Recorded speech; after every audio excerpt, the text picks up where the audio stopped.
Hi guys, welcome back to my channel with another video. तो यार आ चुका हूँ एक और नई वीडियो के साथ वापस।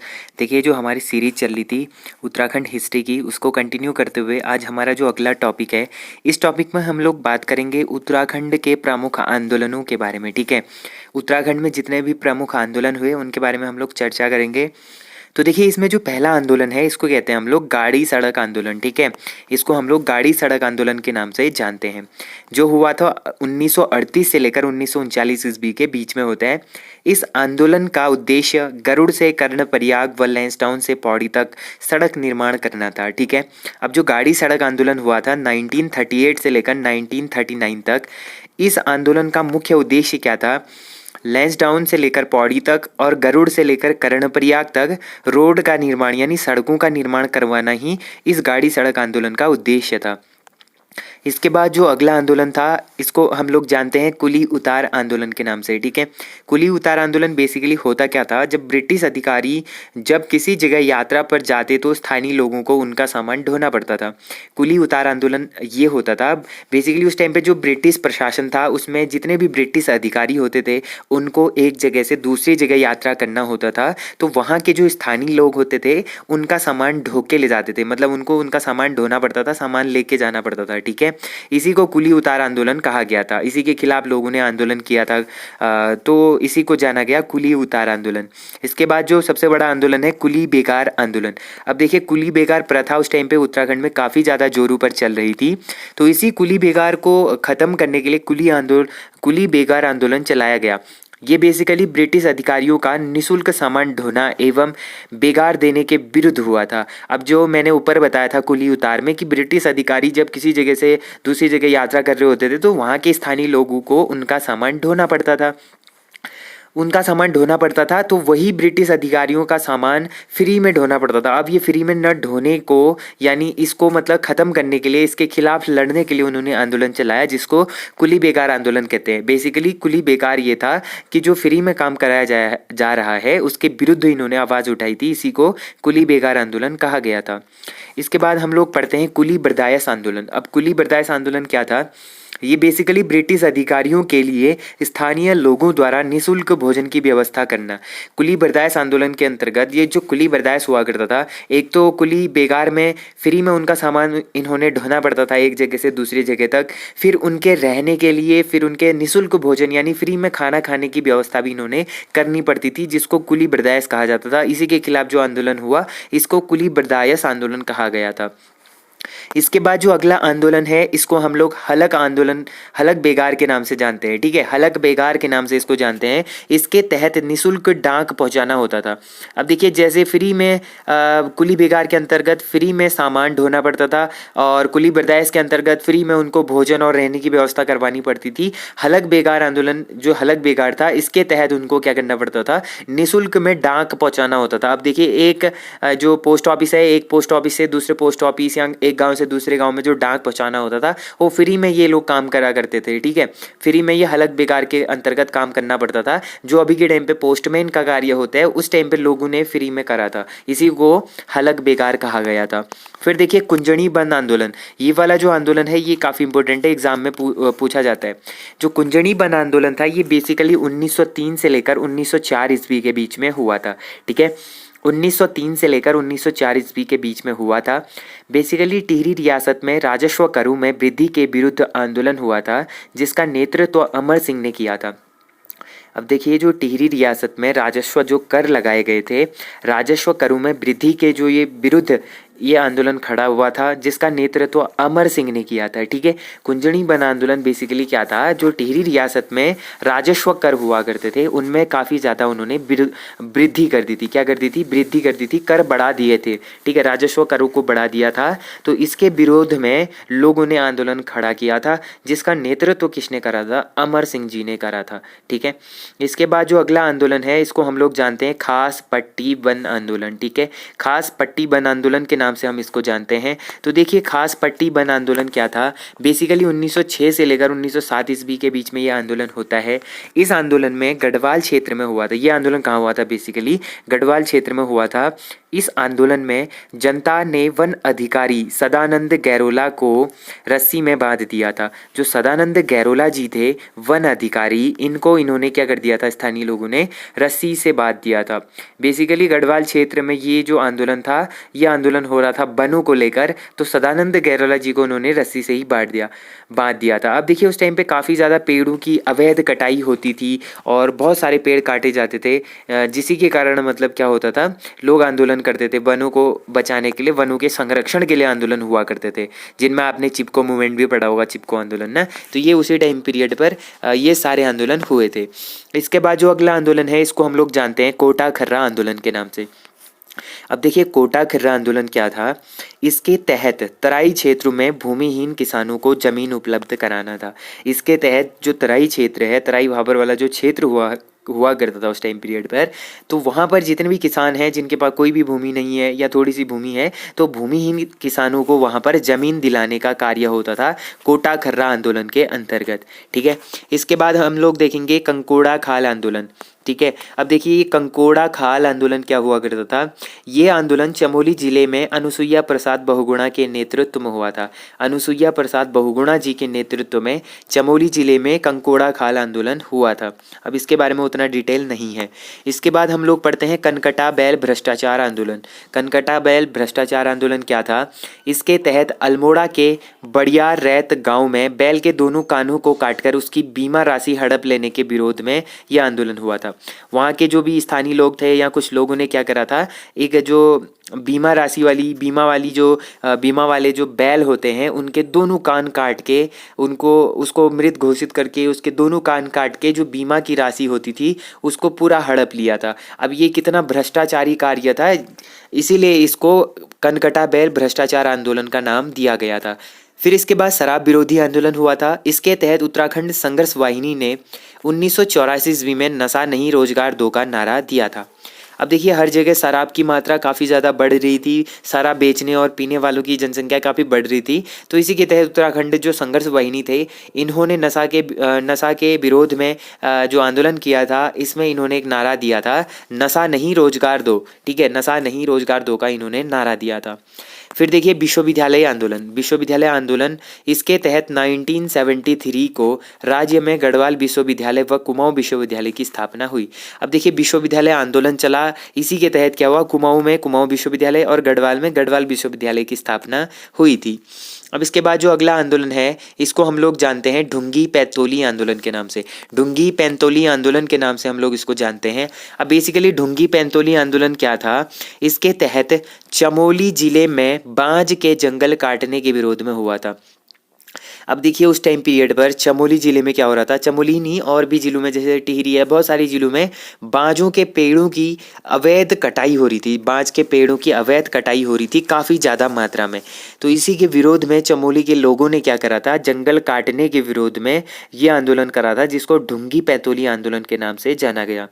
अब आप लोगों को पता होगा बेसिकली जो बांज का वृक्ष है, बांज का जो पेड़ है, इसको उत्तराखंड का हरा सोना भी बोला जाता है। क्या बोला जाता है, उत्तराखंड का हरा सोना भी बोला जाता है, क्योंकि ये पेड़ हमारे लिए काफ़ी इंपॉर्टेंट है। देखिए हम इससे चारा प्राप्त करते हैं, और इससे भी ज़्यादा इम्पोर्टेंट ये है कि जब बरसात का मौसम होता है, बरसात के मौसम में काफ़ी ज़्यादा बारिश होती है, तो इनके जो जड़ होते हैं, इन पेड़ों की जड़ों में पानी काफ़ी ज़्यादा मात्रा में क्या रहता है, स्टोर रहता है। ठीक है, काफ़ी ज़्यादा मात्रा में पानी यहाँ पर स्टोर रहता है, जिस कारण जब गर्मियों का मौसम आता है तो ये पानी क्या होता है, गांव वालों के काम आता है। ठीक है, तो इसी के बावजूद क्या होता है, जो ये स्टोर हुआ पानी है ये धारा नौला के रूप में क्या होता है, धारा नौला के रूप में निकलता है और गांव वालों को इससे काफ़ी फ़ायदा होता है। ठीक है, इसीलिए बांज के वृक्ष को हरा सोना कहा गया है, क्योंकि इसमें पानी स्टोर करने की क्षमता काफ़ी ज़्यादा होती है, पानी इसमें काफ़ी ज़्यादा रुकता है, इसीलिए इसको हरा सोना कहा गया है। तो बांज के वृक्ष की अवैध कटाई हो रही थी, तो ढुंगी पैंतोली आंदोलन चमोली में इसलिए स्टार्ट करा गया था। इसके बाद जो अगला आंदोलन है इसको हम लोग जानते हैं रक्षा सूत्र आंदोलन के नाम से। अब देखिए रक्षा सूत्र आंदोलन बेसिकली था क्या। तो देखिए इसके तहत भिलंगना नदी क्षेत्र में पेड़ों की कटान रोकने के लिए पेड़ों पर रक्षा सूत्र बांधा गया। इसका नेतृत्व सुरेश भाई ने 1994 को किया था। ठीक है, रक्षा सूत्र आंदोलन बेसिकली 1994 ईस्वी में होता है। इसके तहत जो भिलंगना नदी वाला जो क्षेत्र है यहाँ पर पेड़ों की कटान को रोकने के लिए क्या करा, वहाँ के स्थानीय लोगों ने पेड़ों पर रक्षा सूत्र बांधा। इसके कारण पेड़ों का कटान थोड़ा सा रुक गया। इसका नेतृत्व करा था सुरेश भाई ने। ठीक है, इसको रक्षा सूत्र आंदोलन का नाम दिया गया बाद में। फिर देखिए डांडा मंडी आंदोलन। डांडा मंडी आंदोलन क्या था? भारत छोड़ो आंदोलन के समय गढ़वाल में उमराव सिंह रावत के नेतृत्व में हुआ था, जिसमें क्रांतिकारियों ने दुगड्डा क्षेत्र में दूरसंचार साधनों को क्षतिग्रस्त करा था। अब देखिए 1942 के टाइम पीरियड पर जब भारत छोड़ो आंदोलन चल रहा था, उस टाइम पीरियड पर गढ़वाल में उमराव सिंह जो रावत थे, इनके नेतृत्व में ये आंदोलन हुआ था, डांडा मंडी आंदोलन, जिसमें जो क्रांतिकारी लोग थे इन्होंने क्या करा, दुगड्डा क्षेत्र में जो दूरसंचार साधन थे इनको क्षतिग्रस्त करा था। ठीक है, इसके बाद देखिए हम लोग आगे देखते हैं हेवल घाटी आंदोलन। ठीक है, हेवल घाटी आंदोलन क्या था? हेवल घाटी आंदोलन बेसिकली टिहरी में स्टार्ट हुआ था। टिहरी में जो चूना पत्थर की अवैध खदानों को ज़्यादा मात्रा में वो करा जा रहा था, काफ़ी ज़्यादा खदान वहाँ पर बन रही थी टिहरी में, तो इसी कारण इससे संबंधित था हेवल घाटी आंदोलन। जो खदानें थी इससे काफ़ी ज़्यादा गांव वालों को नुकसान हो रहा था, लैंडस्लाइड है, बहुत सारी चीज़ें, मतलब नुकसान हो रहा था गांव वालों को। तो टिहरी में जो अवैध चूना पत्थर के जो अवैध खदान थे, इससे संबंधित था हेवल घाटी आंदोलन। ठीक है, इसके बाद हम लोग पढ़ेंगे छरबा आंदोलन। कौन सा आंदोलन? छरबा आंदोलन। ठीक है, छरबा आंदोलन क्या था? बेसिकली विकास नगर में कोका कोला प्लांट के विरोध में 2013 में हुआ था। ठीक है, 2013 में देहरादून के विकास नगर में क्या हुआ, जो कोका कोला प्लांट है इसके विरोध में हुआ था छरबा आंदोलन। इसके बाद देखिए गुजड़ू आंदोलन, जो काफ़ी ज़्यादा इंपॉर्टेंट है। तो देखिए गुजड़ू आंदोलन काफ़ी ज़्यादा इंपॉर्टेंट है, एग्जाम में बनता है।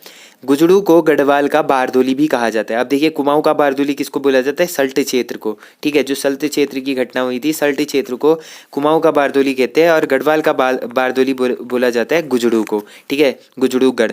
तो ये देखिए ये काफ़ी इंपॉर्टेंट है, 2 क्वेश्चन ये एग्जाम में बनते हैं, कुमाऊं का बारदोली, गढ़वाल का बारदोली। गढ़वाल का बारदोली बोला जाता है गुजड़ू को। ठीक है, जो दक्षिण गढ़वाल में 1942 को हुआ था, जो गुजड़ू आंदोलन था, ये 1942 ईस्वी में दक्षिण गढ़वाल में हुआ था, 1942 में। ठीक है, राम प्रसाद नौटियाल के नेतृत्व में हुआ था। अब इसके बाद देखिए जो अगला आंदोलन है इसको हम लोग जानते हैं बाल सभा आंदोलन के नाम से। ठीक है, अब बाल सभा आंदोलन बेसिकली होता क्या था? मार्च 1935 ईस्वी में टिहरी के सकलाना पट्टी के उनियाल गांव में सत्यप्रसाद रतूड़ी ने स्थापना की, जिसका उद्देश्य छात्रों में देशभक्ति की भावना का विकास करना था। बाल सभा के सदस्यों ने केसरी पत्रिका का संपादन भी किया था। अब देखिए मार्च 1935 ईस्वी में क्या होता है, टिहरी के सकलाना पट्टी के जो उनियाल गांव था, इसमें सत्यप्रसाद रतूड़ी ने बाल सभा की स्थापना करी, जिसका मूल उद्देश्य क्या था? छात्रों में देशभक्ति की भावना का विकास करना था। बाल सभा के सदस्यों ने केसरी पत्रिका का संपादन भी किया था। ठीक है, फिर देखिए गोपाल सिंह राणा को टिहरी में आधुनिक किसान आंदोलन का जन्मदाता कहा जाता है। अब जो गोपाल सिंह राणा जी थे, इनको टिहरी में आधुनिक किसान आंदोलन का जन्मदाता भी कहा जाता है। फिर देखिए बम्बई में सोशल सर्विस लीग की स्थापना NM जोशी ने करी थी। अब देखिए जो बम्बई था, बम्बई में सोशल सर्विस लीग की स्थापना किसने करी थी? NM जोशी ने करी थी। फिर देखिए इसके बाद जो अगला आंदोलन आता है इसको हम लोग जानते हैं शिल्पकार आंदोलन के नाम से। ठीक है, अब देखिए शिल्पकार आंदोलन से भी काफ़ी क्वेश्चन बनते हैं, तो ये वाला भी काफ़ी इंपॉर्टेंट है। तो देखिए शिल्पकार आंदोलन बेसिकली 1905 में कुमाऊं क्षेत्र में टमटा सुधार सभा का गठन हुआ। पहले क्या होता है? टमटा सुधार सभा का गठन हुआ था 1905 ईस्वी में कुमाऊं क्षेत्र में। ठीक है, बेसिकली अल्मोड़ा में। फिर उसके बाद क्या होता है, 1911 ईस्वी में हरिप्रसाद टमटा ने दलितों के लिए शिल्पकार शब्द का प्रयोग किया था। जो हरिप्रसाद टमटा जी थे, इन्होंने क्या करा था? शिल्पकार शब्द का प्रयोग करा था दलितों के लिए।